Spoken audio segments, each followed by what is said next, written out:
एक छोटे से गांव में राहुल नाम का एक लड़का रहता था। बचपन में ही पिता की मृत्यु हो जाने के कारण परिवार की आर्थिक स्थिति बड़ी दयनीय थी। राहुल की माँ कुछ पढ़ी लिखी जरूर थी, लेकिन उतनी पढ़ाई से नौकरी कहाँ मिलने वाली थी। सो घर घर बर्तन मांजकर और सिलाई बुनाई का काम करके किसी तरह अपने बच्चों को पढ़ा लिखा रही थी। राहुल स्वभाव से थोड़ा शर्मीला था और अक्सर चुपचाप बैठा रहता था। एक दिन जब वो स्कूल से लौटा तो उसके हाथ में एक लिफाफा था। उसने माँ को लिफाफा पकड़ाते हुए कहा, माँ, मास्टर साहब ने तुम्हारे लिए ये चिट्ठी भेजी है, ज़रा देखो तो इसमें क्या लिखा है। माँ ने मन ही मन चिट्ठी पढ़ी और मुस्कुराकर बोली, बेटा, इसमें लिखा है कि आपका बेटा काफ़ी होशियार है। इस स्कूल में बाकी बच्चों की तुलना में इसका दिमाग बहुत तेज है और हमारे पास इसे पढ़ाने लायक शिक्षक नहीं है। इसलिए कल से आप इसे किसी और स्कूल में भेजें। समय बीतने लगा। राहुल ने खूब मेहनत से पढ़ाई की। आगे चलकर उसने सिविल सर्विसेज परीक्षा भी पास की। आईएएस ऑफिसर बन गया।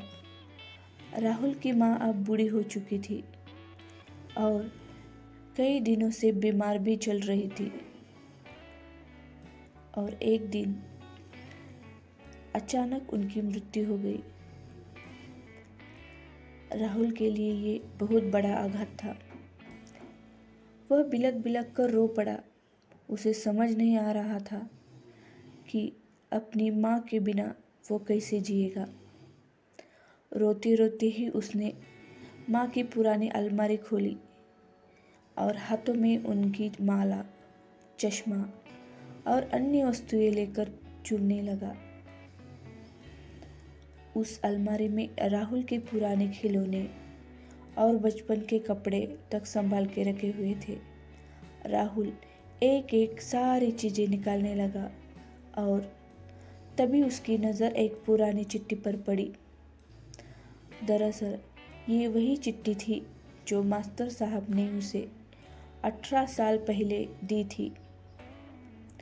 नम आंखों से राहुल उसे पढ़ने लगा। आपको बताते हुए हमें अफसोस हो रहा है कि आपका बेटा राहुल पढ़ाई में बेहद कमज़ोर है और खेल कूद में भी भाग नहीं लेता। जान